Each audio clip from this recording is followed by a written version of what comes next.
everybody, and welcome to another one of ResPublica's policy seminars. And what's different about this is not just the subject matter, but we're launching a ResPublica commission on lifelong learning, about which more shortly. So where are we? We're in the context just of a government white paper being published. We're 3 years to the day since the publication of the ONGAR review on lifelong learning. So we've timed this rather well. I think it's fair to say that almost everybody now recognises that we need to reform entirely the tertiary system of education in our country, not least because it doesn't serve all of its citizens. We have a very fragmented educational system that is overly focused on pushing one group of people into very intensive levels of education up to the age of 21, and then nothing really for anybody ever after. And if you're one of those through kind of hard social economic means or others that are excluded from that provision, you essentially suffer, and your children suffer, and your place and your city of residence and your businesses that surround you and that you hope to work in suffer also. We largely have not focused in at the depth and scale of what our requirements are post-Brexit in a world that's modernising ever more rapidly. And we surely know the consequences of leaving low skills where they are. One of the reasons, in my view, the primary reason for the North-South divide is that we had a low skill revolution with the Industrial Revolution, and it created a monoculture that when it was outmoded globally, nobody ever recovered. And we're still living with the consequences of that in terms of poverty, place-based destiny, and rampant levels of inequity that we don't seem to be able to address. So if we are going to move forward in a way that genuinely advances all, we just simply cannot keep with the status quo that only serves one group of people, and even then it doesn't necessarily serve them well. The present system demands specialization, demands that you know what you want to do at the age of 18, pushes you into a degree of specialization that you can never ever then utilize when you find yourself in a mode of work where you desperately like to learn more, where your employer would like to learn more, and where the government, from an aggregate perspective, would also like you to learn more. But there's no funding, there's no option unless you're really wealthy and can self-fund an MBA. So if it doesn't work for any of the dominant players, what are the fundamental problems and where do we need to go? The fundamental problems is that everything is fragmented. There is no way for people at different stages of their lives can access education post-18. We have a situation where the FE sector, which caters for enormous numbers of people, has always suffered from its relative status lack vis-a-vis universities. And that's whether it's well-funded or poorly funded. And it's a cause of celebration, I think, that we do have a government that wants to focus on FE. But what is the wider vision for that? How do we create a system in which people can move seamlessly between institutions, between the learning they need, getting advice from their employer, recognizing that where they work, what the future industries are likely to be, and creating a form of approach that can genuinely lift all boats? Now, we know the return to education is falling, but we know the penalty for not being educated is increasing also. And if Britain is to escape from the dreadful costs of its current disparities between low wage and low skill and high wage and high skill, then radical visionary reform of our tertiary sector is what is so urgently required and needed. One point that Chris will raise in his speech is the cost to us of not having language learning, put at 3% of GDP by an all-party group last year. That's some £45 billion lost to British businesses. The incredibly fragmented nature of business education, the way in which most of our small businesses never access training. This is one of the reasons why, as Andy Haldane has pointed out, we have such a long tail of uninnovative companies because we don't train people and we don't connect them with the latest thoughts and the latest thinking. Now, none of this is meant to invalidate or undermine the research-led universities of which Britain rightly should be so proud. But what we're interested in is maintaining that and creating pathways through it so that all can benefit. One way to put this is what we're interested in investigating is one system with many different institutions serving that system. So we can get bespoke care for people as well as allowing them to pass through. The fundamental thrust that we have to recognize and concentrate on is the aim of our education system shouldn't be pace blur, getting more people into university. It should be getting adults into further higher education at levels 3, 4, and 5. That is a fundamentally different request that we're making of our system, but it's the only one I think that can deliver. And I think it's fair to say that in times past, the Treasury felt that we only got the GDP bang for our buck by investing massively in universities. But this is surely now outmoded thinking when we know the cost of inequality, and we know the cost of poverty, and we know the cost in terms of lost opportunity to our people. And if we can invest in those people who need to get the basic skills and then refine them and package them in a bespoke manner in accord with their own career pathway, their own vision, their own enthusiasm, and with the aid of their employers, then we have the possibility of a true tertiary transformation. And that's what we at ResPublica, with our partners and with our commissioners, hope to investigate, so that by the end of this commission, we assemble all of the many diverse and divergent resources and reports out there and produce a roadmap for the outcome we all want. So without further ado, and I'd like to turn now to Chris Skidmore Mp, former Minister for University Science, Research and Innovation. That's quite a brief. Chris was first elected as the MP for Kingswood in 2010 and has been re-elected ever since. He's currently the co-chair of the APPG on universities and chair of the advisory board of the UPP Foundation. And I think it's fair to say that that Chris's work in education, FE, HE, and what the country needs has really been visionary. So we're absolutely delighted that he's chairing the commission. He will now set out our brief and our vision in the speech to follow. Over to you, Chris, and thank you. Thank you, Philip, for that kind introduction, and thank you all for attending the launch event of this Lifelong Education Commission at ResPublica.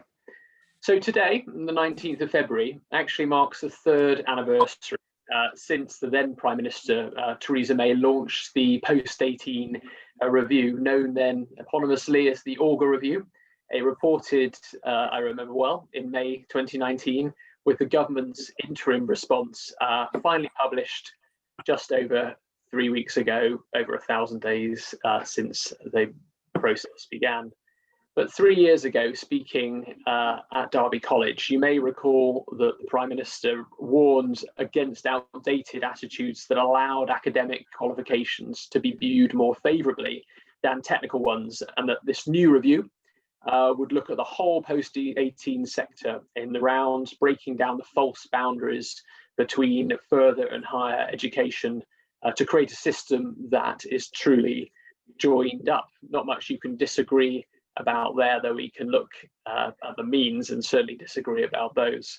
In the past 3 years, much has already been announced that seeks to incentivise further and technical education routes with the establishment of T-levels, the announcement in last year's budget 2020 of £1.8 billion worth of capital funding for further education colleges, £3 billion for a national skills fund, in addition to the lifetime learning allowance and the lifetime skills guarantee that are set to launch by 2025.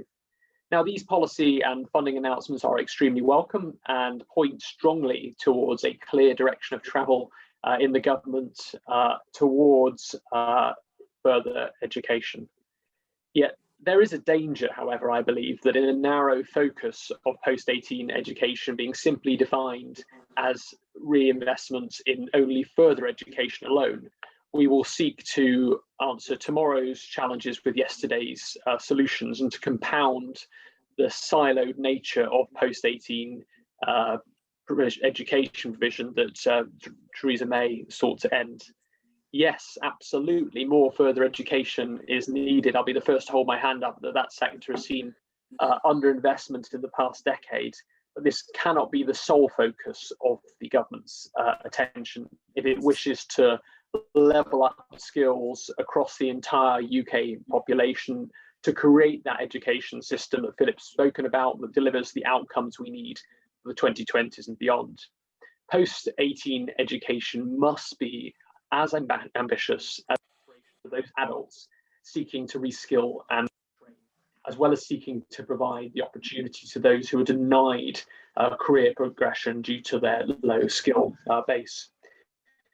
Its ambition must not just be felt in further education, nor in apprenticeship provision, but also in higher education, reimagining, I use that word strongly, the reimagining of what flexible and flexible learning can look for those in work and indeed those out of work, yet with the commitments that make full-time or indeed linear forms of study impossible. In the past, I passionately believe that education reform has been at its best when it is boldest, to borrow a phrase from a particular politician, and it's been boldest when it seeks to empower the individual learners themselves, creating new freedoms to learn and access to qualifications previously unavailable. Whether we look at Harold Wilson's Open University, Keith Joseph's shift from O-levels to GCSEs, Ken Baker's reform of polytechnics to achieve full university status, the driver of success in education reform has not been to maintain the status quo, but to fundamentally reappraise it, to challenge it and the limited currently delivering, and instead to bend the arc of reform towards the outcome we must achieve for the future. So today, 3 years on from the launch of the post-18 review, 3 years which seems even a longer time ago than it might be if the normal ebbs and flows of political current were present. In particular, the COVID pandemic and its future impact, both societal and economic, will be the defining feature, obviously, that shapes the next decade. And the sheer scale of change to the workforce that's going to result from the pandemic that's yet to be felt, the impact will not be simply limited to increased unemployment. Entire sectors face the threat of either closure or at least having to restructure and downsize. Thousands of people face having to change their career, if not hundreds of thousands, if not millions. Others may have decided, actually, in the face of changing work patterns and lifestyle changes, that now is also the time for a career change. The demand for education in what in the past has been depressingly termed mature learners will be unprecedented. And added to this, the demographic increase of the number of post-18 age students coming through the system that will be an important feature of the 2020s education landscape. Demand overall for learning is going to be unprecedented. Can we step up to meet and match that demand? To reach all learners, it's clear we're going to need to invest in that wide and lifelong approach to education that places equal importance to part-time flexible learning, an approach that works for the individual learner and not just the needs of the current system. To do this, we're going to have that reimagining of post-18 education reform in the terms I've spoken. A reimagining that doesn't merely accept the expansion of the status quo, but seeks to recognise, firstly, the scale of the challenge coming that I've spoken about, then to understand the nature that that challenge presents the system, and thirdly, to recognise the outcomes that we all want to see achieved. And to help contribute to this reimagining, I'm delighted that alongside ResPublica, we're able to launch this lifelong education commission today. The commission is going to exist not simply by producing a one-off policy report, rather it's going to establish itself as an organisation that will seek to continue to produce multiple reports and papers seeking to influence the policy debate on what lifelong education as the driver of a new vision for post-18 education has the potential to achieve, by breaking down those false institutional boundaries that Theresa May spoke about, but also creating a joined-up system and imagining how the qualifications themselves and the levers for funding reform can increase the number of learners and deliver successful learner outcomes. Now, I recognise there is no one single absolute vision for post-18 education, and there's many people with skin in this game. Yet I hope the panel discussion today, with the vast experience and range of different yet complementary areas of focus, can lead to an appraisal of the areas that the Commission should seek to investigate for the future. The Commission will establish itself with the appointment of a number of commissioners who will lead on specific areas of policy, in turn leading to a first report and recommendations for reform. Commissioners will then be appointed for the duration of each report. The first of these reports is going to look at flexible learning itself and how qualification and funding reform should be expanded to ensure that all learners can have the opportunity to reskill, particularly for mature and part-time learners for whom the lifetime skills guarantee may not yet currently apply. Mature and part-time learners are an area of policy that receives little focus, yet they deserve particular close attention. Because I found this as a universities minister, while the focus on media tends to assume all students are in their early 20s, it ignores the fact that in 2020 alone, 506,495 undergraduates were students in their 30s or above, and another 289,000 were aged between 25 and 30.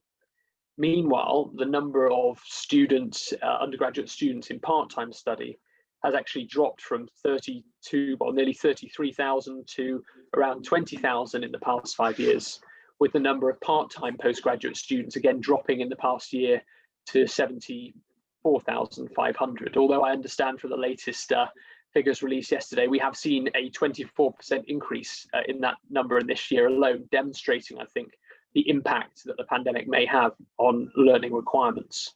The pattern of decline in part-time study, and I'll hold my hand up to this, is also mirrored in the reduction to the wider adult community learning, which has seen only 490,000 students access the adult education budget, a 32% reduction since 2009. Now, the right to flexible learning and the creation of modular-based learning approaches, which will see a shift in funding courses rather than qualifications, I think has a massive potential to transform access to learning opportunities. Yet how can these opportunities be maximised, and what are the barriers that are needed to be prevented from the barriers or new barriers emerging in the first place? In the past, the funding of single modules has been disincentivised under the credit scoring system tied to access to student finance. This needs to change clearly, along with the regulatory burden on metrics that prevent open access institutions, often with a different value-added metrics, from being recognised effectively in the TEF or in OFS regulations. We will not be able to achieve granularity within qualifications unless a fine-grained approach itself is taken to flexible qualification reform.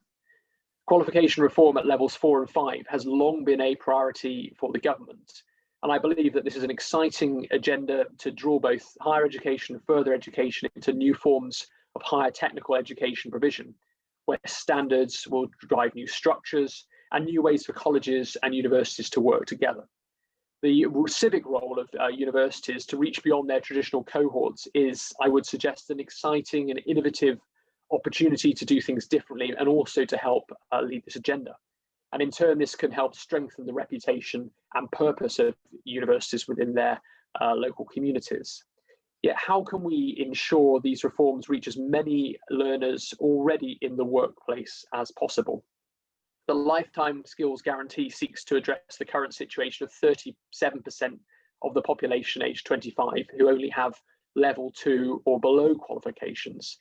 Yet there's still 26% of 25-year-olds who've reached level 3, yet have yet to access level 4 and 5 qualifications to progress in their career. Yet only 4% of 25-year-olds have actually done so. But, and I think this is a key point, if this is the situation at 25, what about those adults at 30, those adults at 35, 40 and beyond, whose skill level may be level 3, yet find themselves unable to access the lifetime skills guarantee. How can we address their needs? Needs require not only greater flexibility,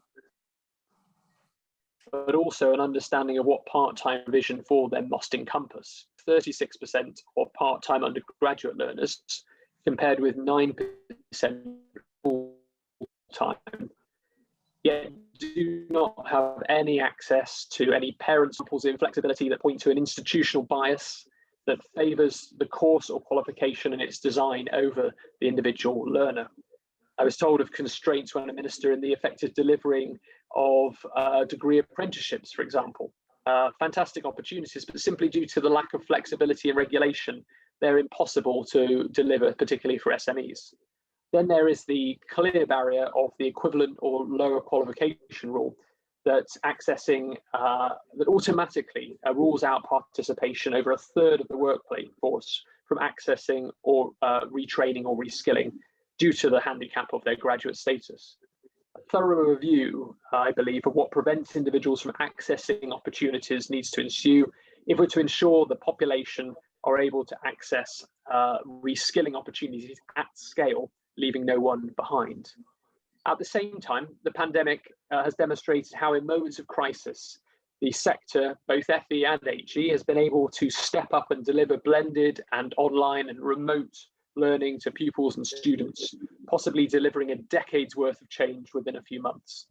We cannot lose or miss this opportunity to embed this type of learning and the opportunity that EdTech and new means of establishing communications and working patterns has on learning. It's not just about looking at what might be the so-called new normal, but to recognise how far we've come in the past year and how this can liberate distance learning, and with it the chance to open up new forms of education for lifelong education for the future. It's a chance that we can do things differently, and it's a chance that must be seized. And just again, as we need to look at what barriers there are within the learning system that are preventing increased access to educational opportunity, or again, the need to look again at the opportunities that for a change in technology or remote learning can provide. So too, I believe we will need to address, and it's a difficult subject, we'll need to address what is and what will always be the greatest barrier to uptake of educational provision, and that's finance. The introduction of postgraduate loans in 2017 demonstrates the powerful lever that finance has in releasing untapped educational ambition, with the number of taught masters students increasing from 164,545 in 2016 to 209,470 in 2020.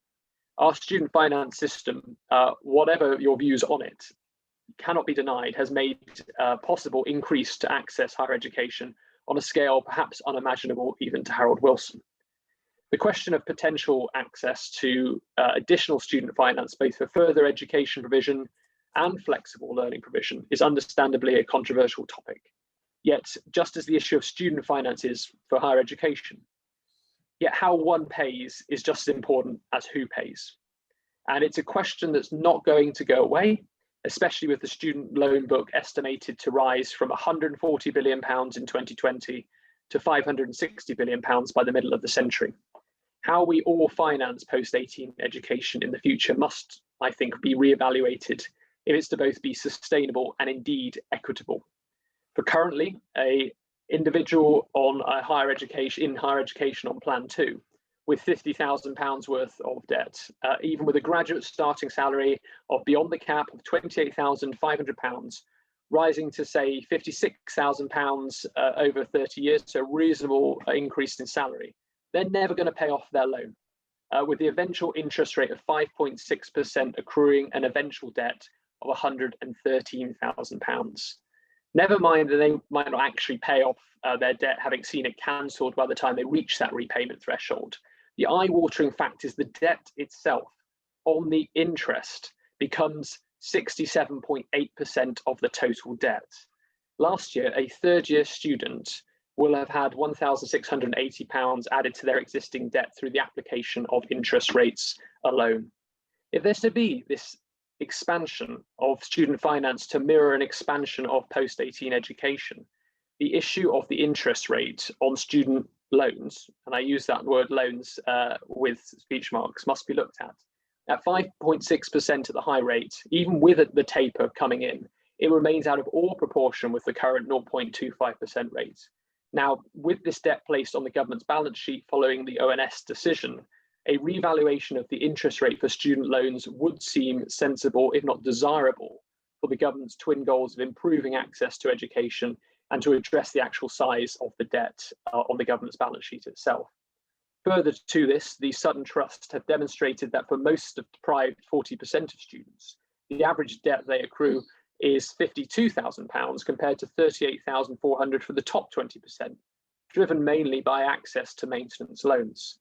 Maintenance loans now makes up £7 billion worth of the £17 billion borrowed each year, and that's up from £5 billion 4 years ago. Returning to a system of means-tested grants would help encourage learners to access post-18 education, particularly from those whose backgrounds for which debt, regardless of how it actually accrues and whether it's paid off, will be viewed as a disincentive and a barrier to reskill. At the same time, I believe that we all should be creative and innovative in investigating new methods of funding reskilling and upskilling that might take place. The success of R&D tax credits in generating research activity within business points to an opportunity for how companies might be rewarded for investing in the human capital of their employers, especially given the opportunity to close the productivity gap that lifelong learning potentially offers. The role of the state also is at question here. Elsewhere, I've written about the state acting as venture capitalist in order to revolutionize R&D activity, particularly in new technologies unable to be established through private venture.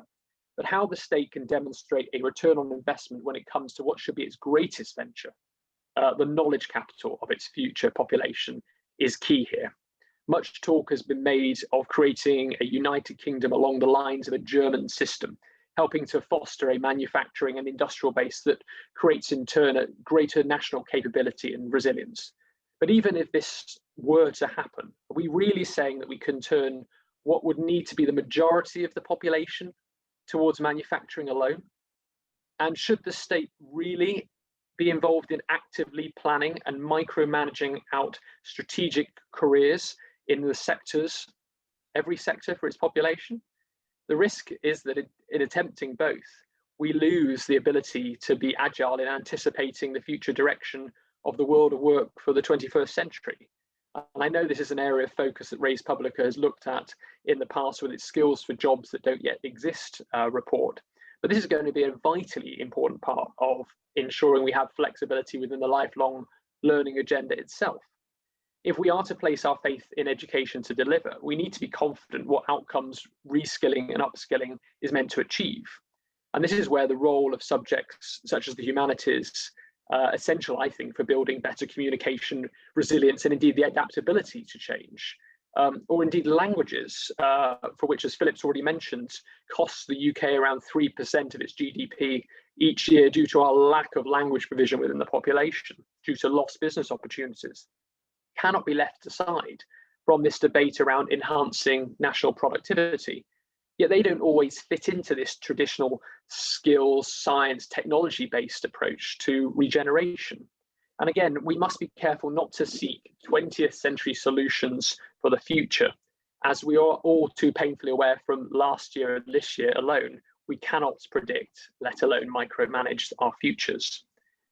To conclude, there are no easy options, but nevertheless, there are options that will deliver an expansion of post-18 education based around the challenges and outcomes that I've mentioned.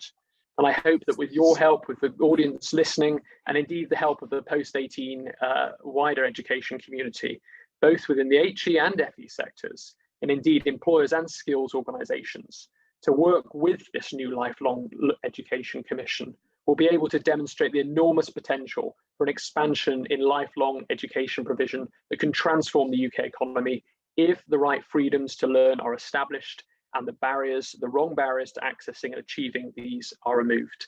Thank you very much, and I look forward to the discussion.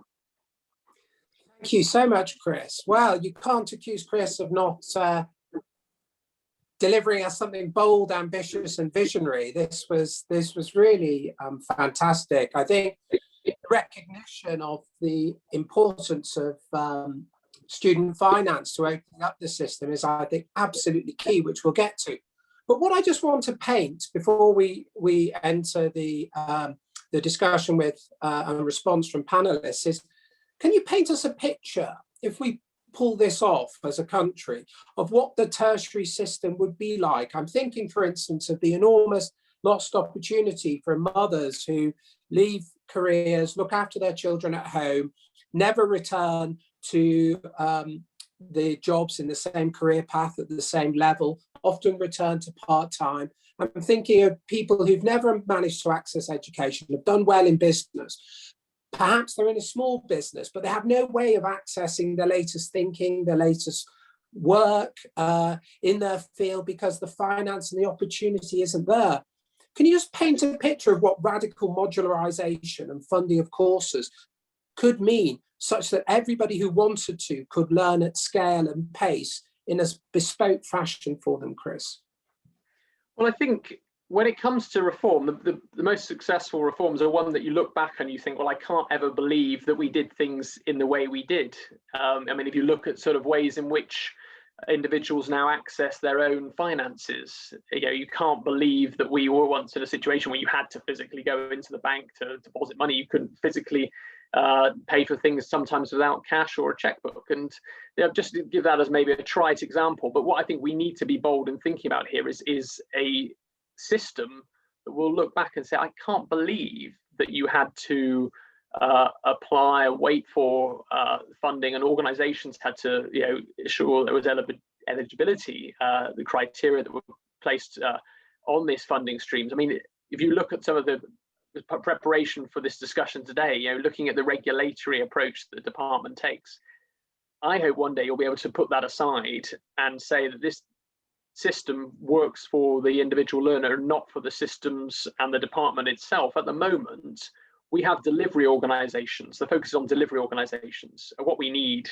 is something where the individual is the commissioner above all, and the individual doesn't have to apply through a variety of different funding streams to be able to access finance, and that they're able to not just apply to one institution, and that the institutions themselves put aside their own barriers to be able to provide seamless and blended transitions.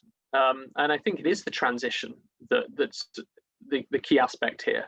We allow too many individuals to fail if they decide that the course they have decided to go on is a wrong turning.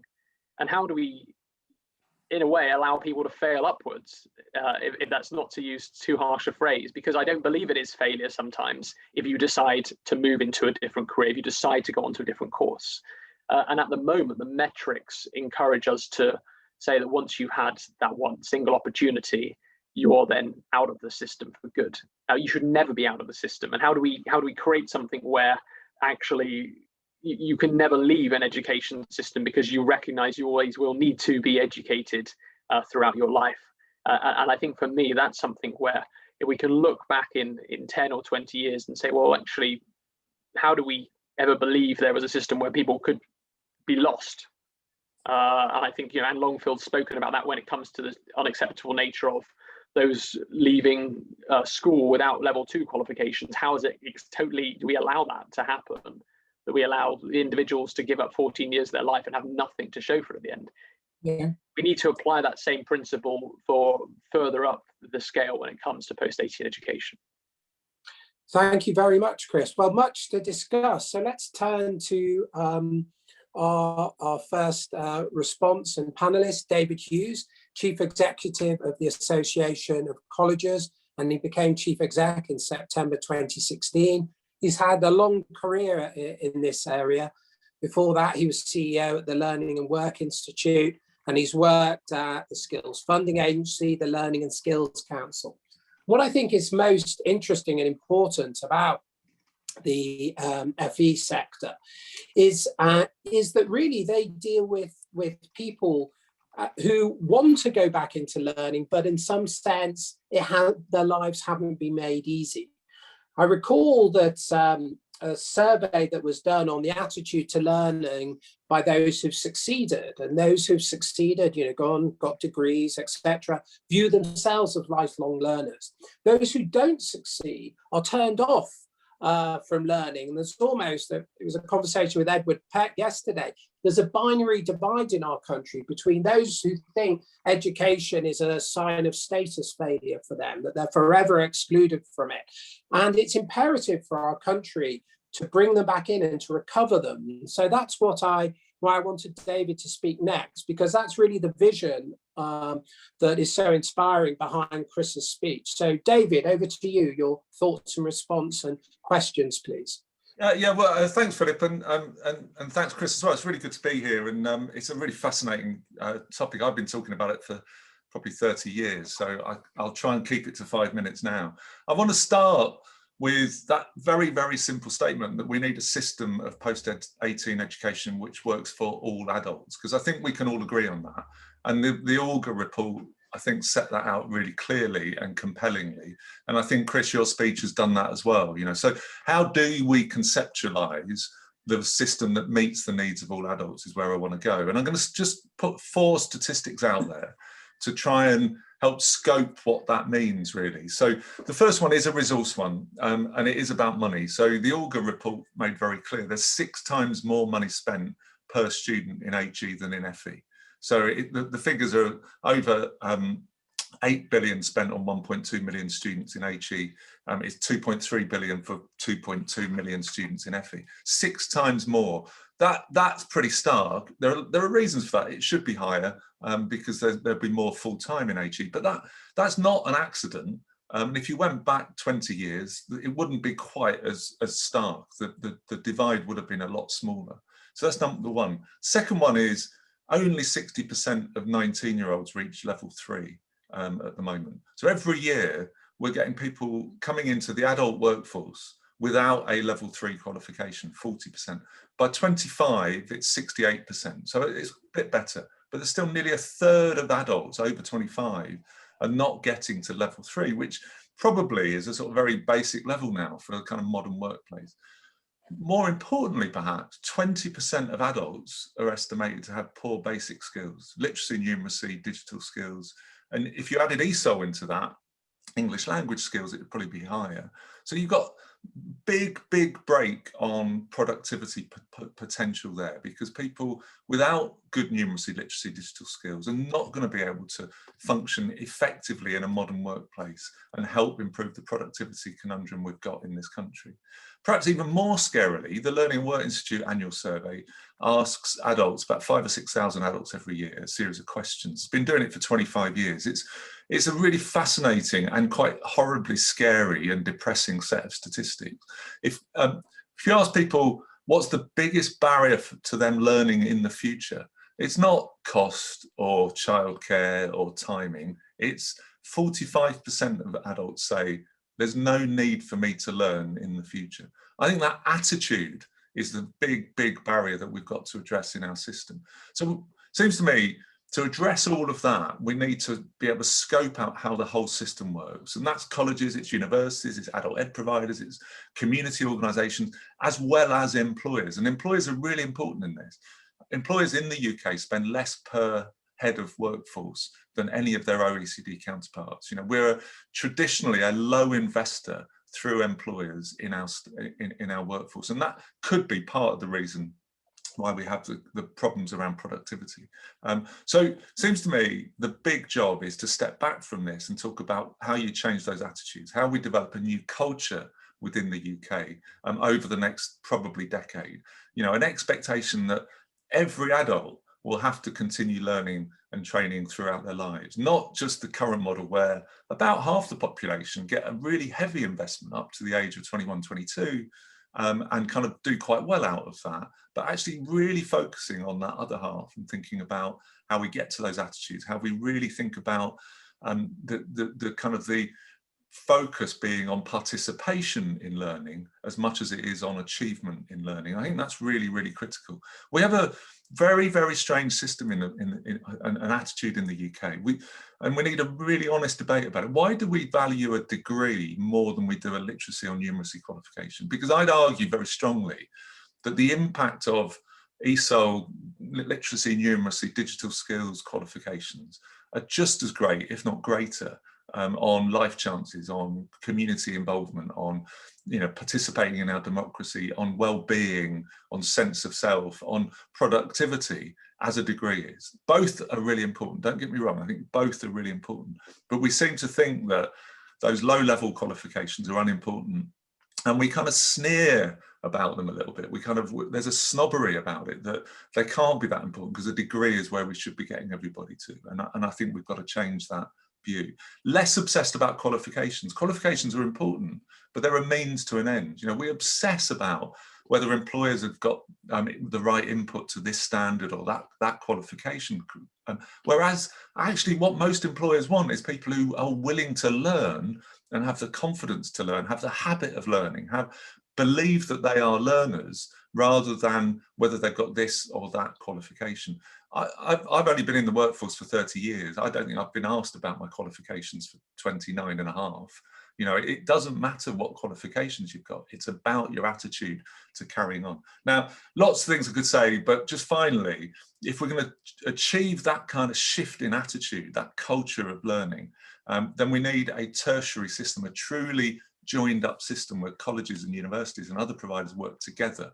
And we need employers engaged in that debate so that they understand how a higher learning culture in our system will give them better business success in the long run. I'll finish there, Philip. Yeah, thank you so much, David. Can I ask you, because culture is upstream of almost everything, and yet influencing culture is extraordinarily hard. If you had, total benevolent dictatorial powers and you wanted to change the cultural environment around this, what would you do?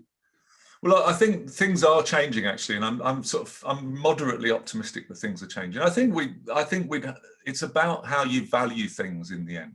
I think the way politicians talk about learning, the way the politicians talk about universities, the joke we have is we do #and colleges, because the number of times politicians and others talk about universities as a shorthand for post-18, it's really quite depressing. So, and trying to get people to talk about learning more broadly and not get obsessed about kind of achievement all the time, because it puts people off. It's scary. If you had a really bad experience in school, saying that what you need to do is achieve qualifications at a higher level is never going to motivate you to learn. So there's something about, and employers are a really big part of that, getting employers talking about what they're looking for, getting people talking about lifelong learning in a different way. Maybe lifelong learning is an unfortunate phrase, it's seen as a bit of a sentence to people, you're going to have to learn forever, that's not good for some people. So I think with the way we discuss it, the way we talk about it, the things we look for in job applications, I mean, there's still people putting out job adverts that say there's a requirement for a degree, and actually they're not. That's just not right. You don't need a degree for some of these jobs. You do for some, but so just the way we talk about it, I think, would be really, really important to start. And the way I'd go back to school as well, because you've got to look at the school system, which I think puts so many people off. I think the system works for some. It doesn't work for about 40% of the cohort. Thank you very much. Just to reiterate to everybody on the webinar, please use the hashtag lifelong learning, and do also please raise questions to the panel. You can post them on the Q&A function, and I'll come to you at the end of the panel responses. I think the points raised here by David are crucial. The more that people think lifelong learning is universities, the more that we won't bridge the gap to those who've been burnt by education. And I think how we do that and how we open that up is key. So it's my great pleasure to ask Professor David Latchman, Vice Chancellor at Birkbeck University, who've been opening up university education to London and Londoners and beyond for years to speak now. David became VC, or master rather, of Birkbeck in 2003. And he's also professor of genetics at Birkbeck and UCL. So he's uniquely qualified to talk about how culture can switch on genes and vice versa. So David, over to you. We look very much to hearing your thoughts on how we can realize this vision and what else might we need. David. Thank you very much, Philip. And I think, as you've said, I've been involved in this for a long time. So like David Hughes, I've seen this go round and round for many years. And I think I'm very appreciative of the remarks that Chris made, because I think they were a tremendous overview of the system. And I think we are all agreed that we have a system which is predicated on people taking qualifications at 18, graduating, getting a job, and then perhaps 40 years later getting a gold watch or a carriage clock or whatever it may be. And we know very well that that is no longer the case, that the fourth industrial revolution is changing things. That's accelerated by Brexit. It's been tremendously accelerated by COVID. We have seen surges of people coming to Birkbeck wanting to gain new qualifications, to try and get a new job, or perhaps to protect themselves at work. So I think we're all agreed on that. And I think what I've been frustrated by over the last umpteen years is that everybody always agrees with this. And yet, you go in and you see ministers other than Chris, and they support what you're saying. And sometimes you wish they'd say to you, lifelong learning is a waste of time, so that you could actually push back and argue it. But what happens is nobody challenges that. But when you leave, they go back immediately to thinking about 18-year-olds with a college scarf as being the university system and what it may be. We have got a government now which has announced the lifetime learning allowance, which is a very good step forward in appreciating lifelong learning and its importance, but it's not going to happen until 2025. When it does happen, it absolutely has, as Chris has said, to abolish the ELQ rule, the pernicious rule whereby we encourage young people to go to university, and then we say to them 20 years later, terribly sorry that you did the wrong degree and that now you need a different degree, but actually you can pay for it yourself now because we have the ELQ rule. And we need to look very much at modularization and short courses. As I understand it, there are mechanisms by which, without legislation, we could rapidly introduce loans for short courses, for modules.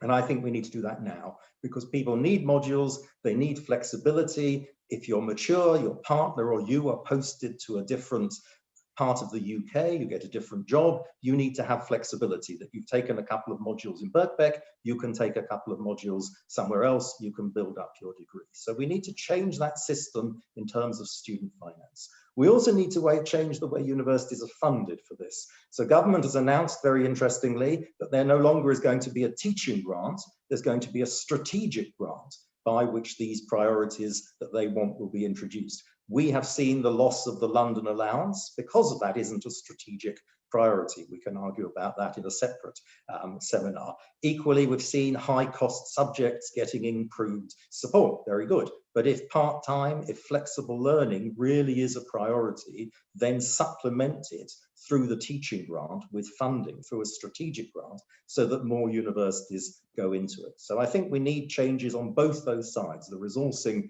of the universities and the resourcing of the students themselves. And we need to recognize that this is a very complicated system. There is no one size fits all here. To give one very simple example, we have seen this year a surge in 18-year-olds applying to Birkbeck to study in the evening online or whatever, and to combine it with work. We've had people say to us, if I do this in 3 years' time, I will have work experience and I will have a degree. My peers will have only one or the other. A number of those come from FE, people who are graduating from FE and understand the need to combine work with study. Not all 18-year-olds will do this, but an increasing number will, and we need to partner with FE through that. We're talking to various FE colleges about joint foundation years, where part can be done in FE, part can be done in HE, to bridge the gap to a degree. So let's just end what I call the carriage clock system. People are having flexible working lives education needs to be flexible to meet their needs as they go through their careers. And I will stop there. Thank you to ResPublica getting involved in this. Thank you, David. David, as you've been as an institution, so fundamental in delivering both science and humanities-based work, and given that even in the production of any manufactured good, one of the key elements is design, and also the human services that are part of that. I just wonder if you might speak about what we could potentially gain through modularization, through the integration of both science and humanities, and how we can deliver that sort of integrated vision in the sense of the things we produce, as opposed to the type of siloed divisions that we have now. Yeah, I think that as Joe Johnson has said, I think government needs to be consistent. It's supported the arts, it's supporting the arts through the pandemic. It needs to realize that people studying art subjects are equally worthy of support. And this is what I mean via the ELQ thing, that we may well see the ELQ rule abolished if you want to study chemistry or if you want to study psychology or whatever, but actually it should be abolished for whatever you want to study, so that there's a breadth of study. And we need to combine skills. We have a joint MBA with the University of Arts, which is all about learning bookkeeping, but combining it with arts and with thinking about being creative. And I think more and more I see people, for example, who go into business, for example, we have a joint thing with the Cordon Bleu, chefs who are going to run their own restaurants, but don't know how to run a business. They have creativity, but they don't have the need to run a business. So I think these integrated things are going to become much, much more important. And it's time to recognize that those subjects are of importance, as indeed you've mentioned languages, and Chris has mentioned languages. Again, combinations of that with other topics, I think, are tremendously important. Thank you very much, David. I think this vision of something integrated and bespoke is fascinating. And I think that one of the issues I'm interested in is where would a person who wished to improve herself go for advice? Where would they go to find out what the industry and what the job employment opportunities might be in 10 years or 15 years, so that they can be best prepared and situated? So I think there's no better person to go to answer this and the other questions than Professor Edward Peck, Vice Chancellor of Nottingham Trent University, who I think has been visionary in his approach and practice, as well as theory, of how to integrate the FE and HE sectors, precisely to speak to all needs on the learning spectrum, and also to integrate with employers, as David has been speaking about. So Edward, I think if you can respond both to Chris's speech, the thrust of the conversation so far, and add what you think you would like to. Over to you, Edward. Thank you. Thanks, Philip, for that very generous introduction, and I do welcome the Commission. And thanks, Chris, for a very lucid account of the challenges and the prizes available if we can overcome those challenges. I didn't know it was 3 years since the announcement of the OGAR review, and as you know, as a member of the panel, and I think what is still fair to say is I think OGAR set an ambitious and I think largely consensual agenda for how we travel to support those 50% of people who don't go to university at 18. I think the report has set the agenda, and much of the conversation that's taken place so far this morning and perhaps hereafter, I think is shaped by and certainly is contained within the OGAR review. The parts about higher education were slightly less consensual, but they perhaps need to lay us less today. And the key element is the lifelong learning loan entitlement. That for me is an absolute game changer. It's crucial to driving demand. It's not the only thing. It's a necessary but not sufficient condition to driving demand, I think, both from 18-year-olds but also from older adults who have the same access to loans for fees and maintenance as an 18-year-old currently does for a full-time degree. That's crucial. If we get that, I think it's a game changer. And what we know about universities, contrary to some popular belief, is they're very responsive to changes in the market. So if you look at what's happening around apprenticeships, some universities have been very active in delivering level 4, level 5, level 6 and 7 apprenticeships. We have about 1,500 apprentices now at NTU. We had very few 3 or 4 years ago. And so I think you can rest assured that if the funding mechanism and other changes that drive demand do have applications from young people and older people for these courses, universities will step forward. And what's key to what I just said, of course, is that we are already offering standalone level 4, level 5 qualifications alongside apprenticeships, and that's absolutely crucial. If you look at the OGAR review, actually, there's lots of recommendations that have received less attention or haven't been responded to yet by government. So we do talk about reintroducing maintenance grants for students, and in my view, all students, whatever their age, from less privileged backgrounds, whether that's for a full degree or one module of a level 4 qualification. And I think that's crucial. I think Chris is right about that. But we also said things actually, and this is a slight aside, about the terms and conditions of loans. We think Theresa May made a mistake in lowering the threshold for when the loans start to be repaid. It was a politically unnecessary and very costly mistake, we think, for the Treasury. But we also said things about extending the repayment period, removing in-study interest rates, and capping the lifetime exposure you have to how much your loan can add up to. So it's worth revisiting, Chris, I think, some of the elements of the OGAR review that talk about the payment schedule for students. I think they're still very relevant.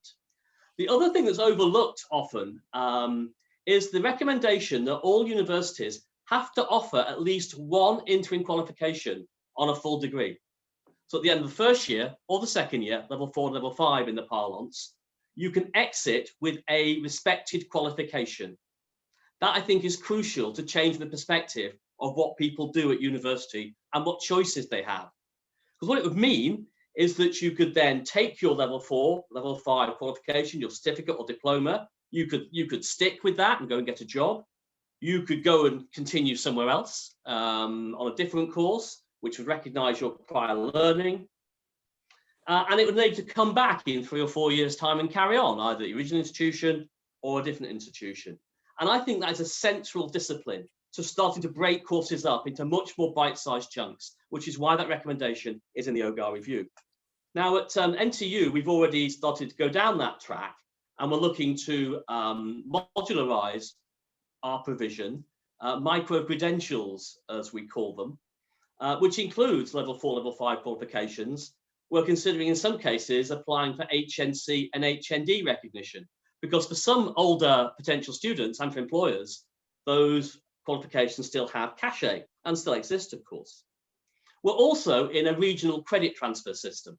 So between 7 universities in the Midlands, it's now much easier to transfer your credits at level 4, level 5 into a degree or a qualification elsewhere. So these things are starting to happen. We just need, I think, more support for them.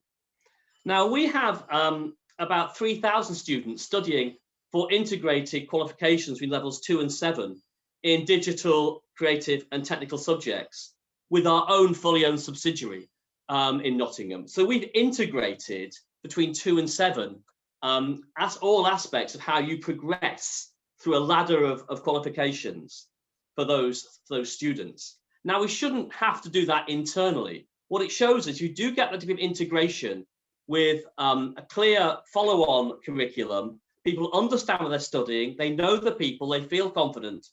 The number of students progressing from level 3 to level 4, which, as Philip says, is the big break point, has increased by 50% in the last 5 years since we started doing that. And what that shows to us is you can produce a pathway.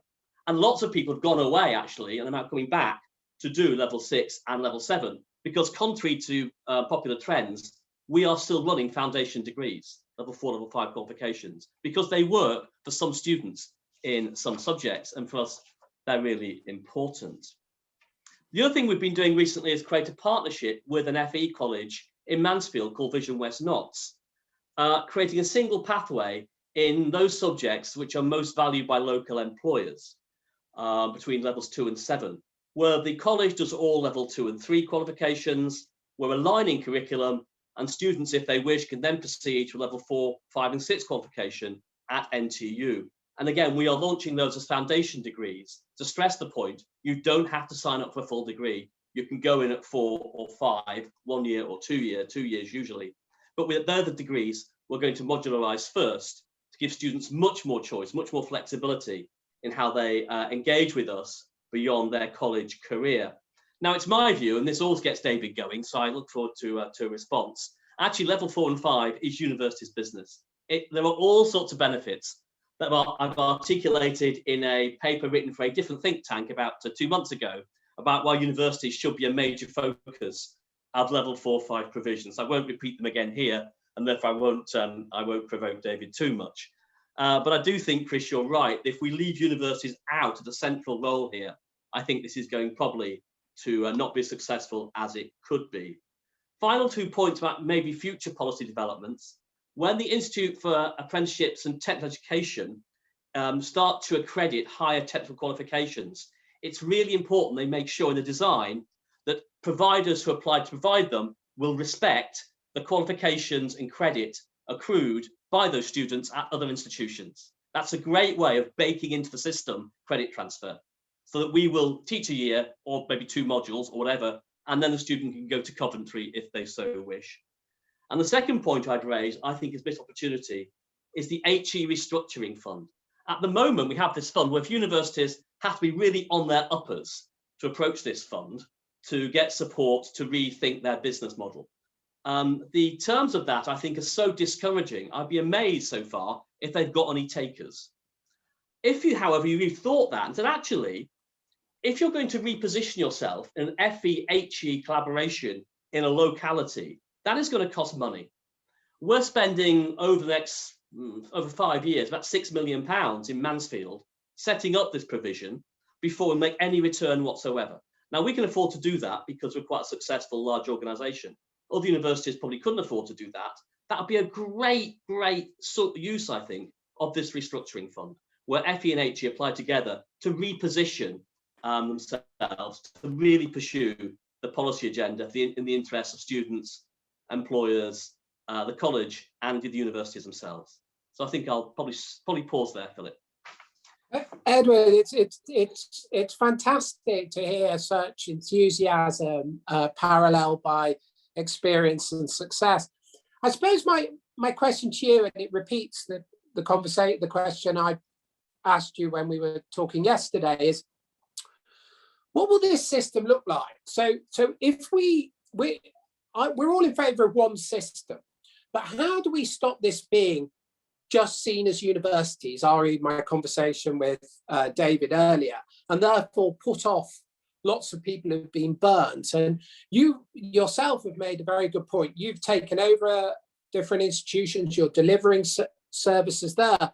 And I flagged to you the point that the University of Salford have done, where they essentially are following the MIT of the North model, but they've called it the Institute of Advanced Technical Manufacturing or such across Manchester, so that people say, oh, we're going to the Advanced Institute.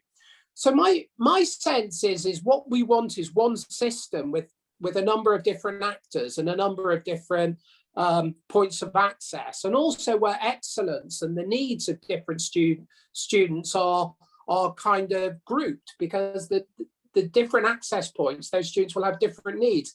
Is that something you would be sympathetic to as a model, rather than a homogenous one system, which will in effect be dominated by the universities as it always has been? Yeah, thanks, Phil. That's a really good challenge. I think Mansfield and Ashfield is where I'd probably draw upon to think about answering that question. We have done something that many universities do, which we've moved our provision up the road into the college facilities. So it's now part of the college that's branded NTU Mansfield. So as people come, and that college is well known, it's well respected actually in the town. It's one of the real assets of the town. And I think we have enhanced the reputation both of ourselves and of the college by our presence. And I think the principal would accept that, agree with that. So when people think about either going back to university, in our case, to level 4, level 5 qualification, they're going to somewhere they know. They're going to somewhere they may well have been before, where their family or children may have been. And of course, if you're coming through that college, either as an 18-year-old or as a 35-year-old, and you decide to go on to do a higher education with us, you don't have to go anywhere else. You know the site, you know the people, you know the facilities. It's not strange, it's not mysterious. And I think that's a really important part of this, actually.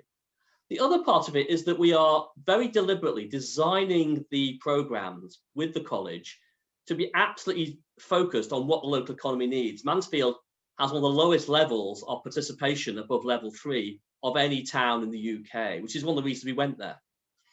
And we are designing at the moment some courses that support a local investment to be made, we hope, by the Towns Fund in an automated distribution centre, because Mansfield is quite close to the M1, which will need people who can understand system design, systems maintenance. And so what the principal's doing is thinking about level 2 and level 3 qualifications with local employers. What we will then do is think about level 4, level 5, and ultimately degree level qualifications with those same employers to make sure there's a pipeline for students and there's a range of different levels of skills for the employers. And that's where I think you can create a system locally that is not being driven by a university. It's not even taking place on a university site. It's being done in partnership with the local college, and is actually being driven by the demands of employers. And once we have the lifelong loan entitlement, by what students choose to study, and that's absolutely crucial. Thank you so much. Well, this is kind of very exciting, and I'm delighted to be turning now to our final panelist, Professor Julia Black, who's Strategic Director for Innovation at the London School of Economics and Political Science, and she's currently leading on the LSE's 2030 strategy. And one of the reasons I asked Julia to join us is we had another session on the ResPublica report where Julia kindly joined us as a panelist, and she said something to me that has stayed with me, which is, how can universities lend their status to institutions to allow that status to be transferred so people think it's prestigious? So in a way, it's a different type of question than the question I just asked Robert. So how do we make the best of this so that we both preserve excellence but distribute excellence so that nobody feels excluded from it? And I was very struck by kind of Chris's point about failing upwards, about how we kind of brand this or communicate it such that those who have been on the losing side and whose families have been on the losing side can access something that could genuinely transform their lives. So Julia, I hope that might possibly be one of the things you were thinking of talking about, but that's what I remember from the last time we spoke. But over to you, Julia, and would love to hear your response to this. Thanks, Philip. And to be honest, coming at the end of such an incredibly rich panel, it's quite difficult to find something new to say that the others haven't said, because everybody's covered such an amazing territory of ground. And moreover, I haven't found anything yet to which I could disagree. So I can't. I apologise. I can just only emphatically agree with everything that everybody's said so far. But just a few points and a few reflections. I think first to pick up the point that Chris made in his talk on the profile of who we're talking about, who are the learners that we're talking about. And I absolutely agree that we just need to open up that box and be far more imaginative. So Philip, I'm glad you picked up the, mothers returning back to the workforce having taken time out from childcare, for example. I have friends and relatives in their 50s, 60s and 70s who are doing their first degrees. I have a receptionarian friend, she's wonderful, she goes down to college every Monday. Now that's a whole raft of people we don't normally think about. And again, they may have had first degrees at some point, but it was about 30 years ago. It might not have been the one they wanted to do. And anyway, if they want to go back, they want to reskill or they want to just do something completely different. So I think opening up the idea of actually who we're talking about. And then linked to that, we've got, I think David made a very good point about those who are already motivated to learn. So they will find their pathways through and they will kind of seek out these opportunities, but it's capturing those who weren't particularly motivated to learn through school and helping them get from each stage to the next. And there, I think that's my second point, is pathways become really important. So I think we have a sort of paradox at the moment in that level 3, 4 and 5 space where we have literally thousands of qualifications and not enough students. Now that should be telling us something. right? It's incredibly difficult to navigate. Employers don't understand what it is. Students don't understand what they are. Very difficult to navigate your way through, even with quite high social capital, right? And you're talking about people who aren't used to trying to navigate university systems, who don't have that social capital. So my second point is pathways are absolutely critical. So if we are in the, for example, the recent white paper to have employers involved in developing qualifications, I become quite hesitant. Why? Because then we just get another bunch of local regional qualifications, which then limits people's mobility because they're not nationally recognised. To go to Edward's point, what you have done somewhere else needs to be recognised by the person you are going on to as being a valid qualification, and moreover, that they know what that you did within that. So by all means, involve employers in thinking about what the menu of qualifications needs to be there, what additional skills might be appropriate for the local economy, etc. But in terms of those core qualifications and giving somebody something they can go away with, I think we need to think very carefully about that. Because linked to that point is about, you can have lots of different pathways, but if you don't have a clear sense of connection, you have a lot of dead ends. What we don't want to do is people starting off on one little bit here, paying for it, doesn't take them anywhere, they don't know where to go with it. So what you have is dead ends rather than pathways and scaffolding and ladders going through. I think we need to think very carefully about that. I just draw on a very small, short example. I was involved in the, it is quite specialist, but I will draw on it anyway. The solicitor's qualification. So to become a solicitor, you used to previously have to have a degree, and then you did your another year's worth of study on the practical skills of being a solicitor, and then you had to find yourself a training contract. We've broken all that up. Okay, it's only just coming in. We don't know how it's going to work, but I worked with a team on breaking that up so that now what you have to end up with is you have to have taken a bespoke exam, solicitor's qualification exam, which you do in 2 bites, and you have to have had 2 years worth of work experience, but you can have done that in several chunks, not in lots of little bits. Okay, we thought very long and hard about this, of how to structure that, but to sort of modularize it so that you open up that possibility for somebody who's working as a paralegal, for example. They don't need to do the degree, they need to now do the qualification. But in doing that, we found that actually in order to open up diversity, actually the more complicated you made it and the more options you gave, that looked as if it was opening up diversity. In fact, it was doing the opposite because it made it far too complicated. And so you were putting off the very people you want to attract. So that's my second point, which is about clarity of pathways, but making sure we don't get dead ends, yeah, that we have that transferability. I think linking to that is funding. I won't say any more about that other just to emphatically agree that the funding needs to be flexible and designed to what it is the learner wants to achieve. And I think we need to, related to that, is think again more broadly about, well, what are we asking from lifelong learning? And we focus a lot on the instrumental, that it will be and help people be productive in the economy. Absolutely fine, but we lose the inherent. So why are people, we want to attract people into education because they love learning. Now, they may then use that learning to go on and be productive, but they need that, having that learning may also be a benefit to them as their own growth, their own well-being. And if we are being instrumental about it and we're keen on having a healthy aging policy, then actually having lifelong learning is actually a key part of a healthy aging policy to keep people alive and stimulated through their life course. Just a couple of final points. On the type of skills we should be asking people to develop, I completely agree and recognise that there are a range of technical skills that people will need to learn, but they're not necessarily always linked to manufacturing. Only 20% of our economy is linked is based on manufacturing, and moreover, we have large sectors of the economy which are services based, creative industries based. That to have that integrated approach to learning skills, so that you're learning.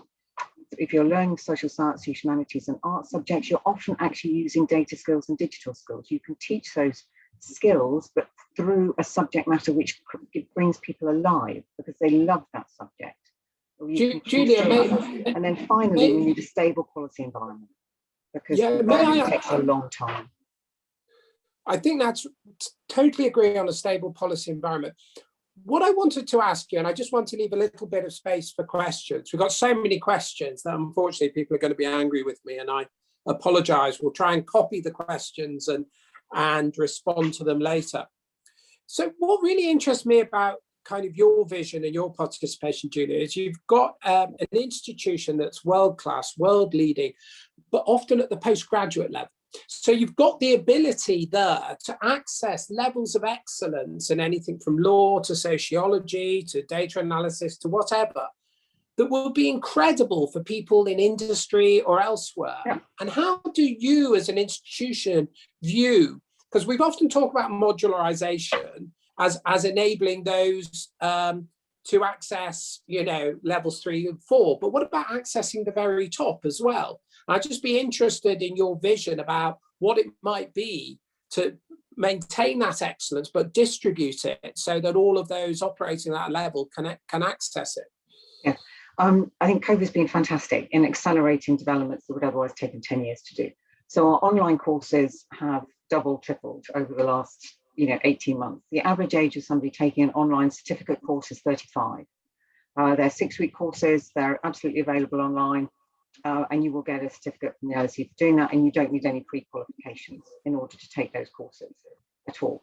A demand for online master's courses is significantly increasing. We also have modular courses, so people in pre-COVID times would be coming to the LSE for 1 or 2 week blocks of a year, but they would be studying online in between time. They also have dropping off points, so you could go part way through, you'd get a diploma. If you wanted to, you then qualify and continue to get a master's. So there are different ways in which you can expand that. The University of London International Programme actually is a good example of a core institutions. We all pool our knowledge and expertise in different ways. Entirely online programme is moving, part of it's moving entirely online. And that is providing a huge amounts of access to people around the world to get a University of London qualification, which actually pools the resources of all the different colleges across London, a massive resource. So there are, by doing this online, we've got much more flexibility. But again, it's really important, we know, to keep people engaged. Okay, well, thank you so much. Look, I'm very sorry to everybody who's asked the question. We've got literally far too many. It would be another 2 hours, which would be a demand of you that I think many of you would pass, but you would be irritated with me at the loss of time.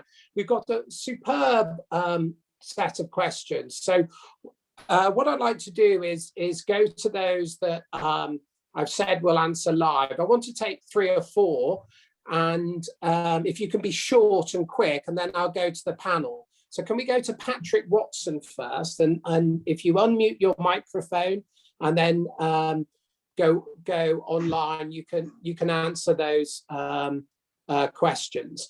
And then Mike will let you know, Mike, for the ones. I'd like to go to Sue Betts after that, then Richard Bradford, and then if we can fit in Tim Quine as well.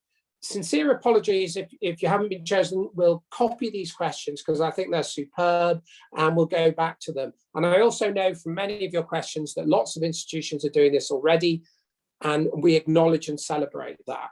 So, first question, please. Mike, can you Patrick is go to the questioner? Patrick is online, so Patrick, if you can unmute yourself and ask the question.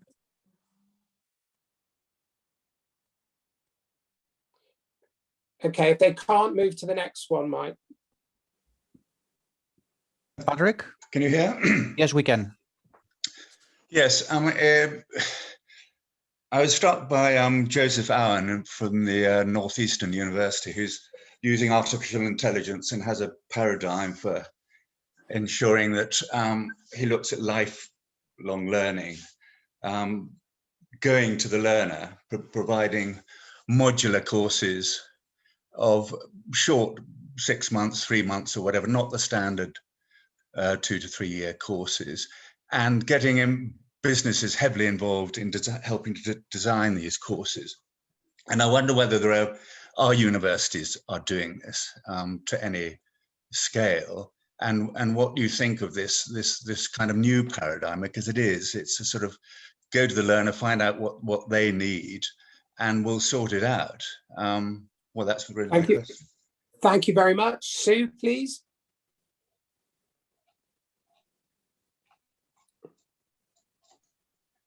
Mike? Hello, everyone. Yes, can you hear Yes. me? We can, go ahead. Yes? You can? Yes, Oh, go great. ahead. Thank you, Philip. Yeah. Fantastic discussion. Thank you. Fantastic discussion. I'm the director of a lifelong learning network that was set up in 2006. We're hosted by Birkbeck. We've been in existence for the last 15 years. I think originally we were a 3-year project, but we have 50 members based across London, universities, colleges, and some significant others. So we have been trying in this space that is lifelong learning for a long time. My question, Philip, was around what we can learn from the past, because this is all fantastic stuff. We had individual learning accounts under Gordon Brown. We had the University for Industry set up to make university access seem every day. And we've had the lifelong learning networks. And we know there are models in America of the community colleges, for example, where FE and HE work very closely together. My question was simply, what can we learn from the past that we didn't get right? And how can we make it better for the future? Thank you. It's a great question, and individual learning accounts occurs immediately in my mind. So thank you, Sue. Next question, please, Mike. I think it was Richard next. Richard, if you can hear us. Me? Okay, thank you very much. Yes, I posted a couple of questions. I know they've all disappeared from the Q&A box, so I'll have to basically remember them. Right, first one. Do we need to change the academic year to allow year-round study and potentially allow students to finish earlier? I am, by the way, an alumnus of Birkbeck College from 26 years ago. So I do have some experience of trying to follow a degree program while working at the same time. So that was my first question about changing the academic year. And if I may be allowed the second one, do we need to return to the technical college concept that was very prevalent in the post-war up until the late 70s, when technical colleges suddenly went sort of, their eyes got glazed over because they wanted to become part of the university. So giving more kudos, more status to the colleges. Thank you. Thank you very much. Thank you. Tim Quine next, please. Thanks very much for the opportunity to contribute. I'm Tim Quine, I'm DVC Education at the University of Exeter. We've championed degree apprenticeships, and I really think the Apprenticeship Levy and the combination of funding apprenticeships and degree apprenticeships offers a great contribution, a potential contribution to lifelong learning. If we see the levy being used to support young learners whose skills lie outside of the sort of traditional academic pathway, but also older learners who are valued by employers who need to reskill or have the potential to reskill and develop a new role. And I think, it feels to me as if it's a really well thought through and policy that's got great potential for supporting the lifelong learning agenda. And I just wondered where Chris saw that fitting into the model. So thanks. That's a lovely question. Thank you so much. I've got a question of the panel as well. I'm very struck by how little our small business sector can train, and how far it is away from being able to recognise the innovation frontier and get there and educate its people to get there. If you look at the regions of Europe that do well with small business export and so on, that's Catalonia, that's Lombardy, and that's the Ruhr Valley. And in different ways, they get small businesses to collaborate so they can reach the technical frontier for export. What I think we perhaps haven't flagged enough is, what might this system offer for businesses? Now, I know Professor Edward Peck, I think, spoke very brilliantly about how he is working with LEPs and creating the conditions for that. The government has also run something called NUTS2 innovation surveys, which nobody really responded to because nobody knew who they were. And what they tried to tell you is in each place, what was the most innovative industry, because that would likely be the industry that survived and provided employment opportunities in the future. So I do think, if you forgive me emphasizing this again, I do think there's an extraordinary opportunity here to address what Andy Haldane has spoken about, which I mentioned earlier, this long tail of uninnovative small businesses, that if we can get them to collaborate, perhaps through learning, that might be one form of collaboration where they can actually start to export and grow. And I just wondered if any of the panel might speak to that. So what I'd like to do is apologize to those whose questions haven't answered. Your questions are important. We will retain them and we will try to answer them. And I'm conscious, if you're interested and online, write to us if you'd like to join the commission. We'd like institutions to join and be a part of this as we work together. So this is just the first of many webinars. I'd like to go in reverse order, if I may, and end with Chris, just giving give your responses to the questions. Don't try and answer them all, or speak to something that you think needs mentioning before we close. So if I may return to Julia and then go in reverse order, and I'll end with Chris and then we'll end the seminar. Julia, response to any questions or any further points you'd like to flag? Thank you. Just very quickly, in terms of the types of provision, I suppose I would go to the academic year. I think the issue here is not to have a homogenous set across the system. Now, research-intensive universities, there are good reasons why the academic year, works for them in that way, but there's no reason why that needs to be the same across the entire system. And then just to pick up on what I do feel very passionate about is instilling this love of learning and helping people get from school to have that love of learning, to provide an easy, accessible, but very clear way for them to continue to learn, but in a way that feels manageable and quite safe, as it were, for them. Because not everybody wants to go down that other route. We have to keep that bridge and we have to get that solid. Thank you very much. Professor Peck? Yeah, thanks, Philip. Some really good questions. On learning from the past, I think the independent individual learning accounts we discussed those at detail on the yoga panel, because of course Alison Wolfe, I think, was a proponent of those when they were implemented. Neither crew did the analysis of why they went wrong. So I think we had a pretty clear grasp of what we need to learn for the future about avoiding those problems. They were much smaller scale. They weren't regulated in the same way. I mean, there were ways of avoiding, I think, that problem, but it's a solitary tale. In terms of other lessons from history, I look at NTU's history. If you go back 30 years, there were more people studying on a Thursday night at NTU's predecessor than there were during the day. So I think what we want to do is lend the reputation and profile, the credibility of NTU as an academic institution to technical education, whether that's provided in normal term times on a Thursday evening or during the summer. And of course, in working with apprentices, we are already flexing much more the academic year. So our view is we'll teach it when it is the employers and students want to come. That's our fundamental approach to this. And that also links into our approach to employers. But actually, we have to make our courses accessible. If that means they are both geographically, but also temporally accessible, that's something as a provider we have to respond to. Thank you very much, Edward. Thank you. David. Yes, thank you. I mean, just a couple of points. I think one about the academic year. I think the key about the academic year is flexibility. And we have in Birkbeck now 3-term learning so that people can continue to learn in the 3rd term. Also, for the first time this year, thanks to COVID in some ways, we've launched January starts for a number of our programs, which we were told before was an impossibility. So I think that's an important thing. And we need to look at the summer vacation. I think Julia's quite right. It's very difficult in research-intensive universities such as our own, but we need to look at that. But I think in terms of Sue's question, what have we got wrong? What do we need to get right?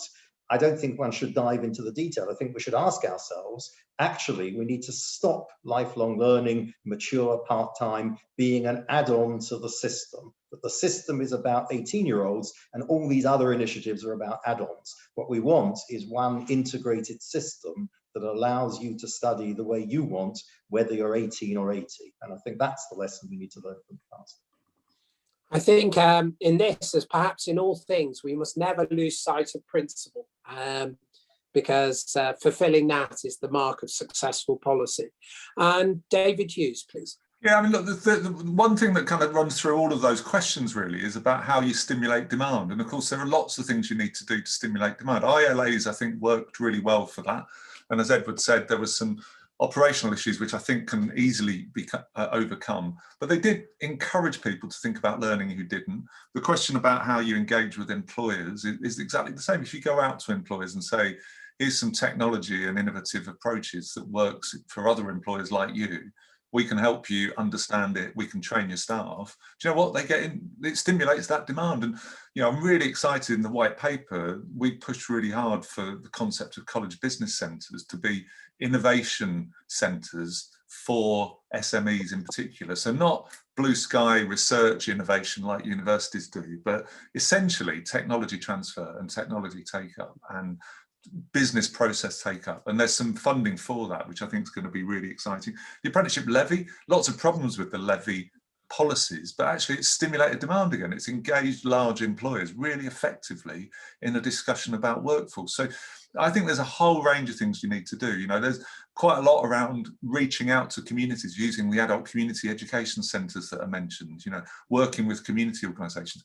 All of those things are needed, but they need to be coordinated at a local level. So Edward, your stuff you're doing with Bridgman West Knots is great. It's just not the right model for other places.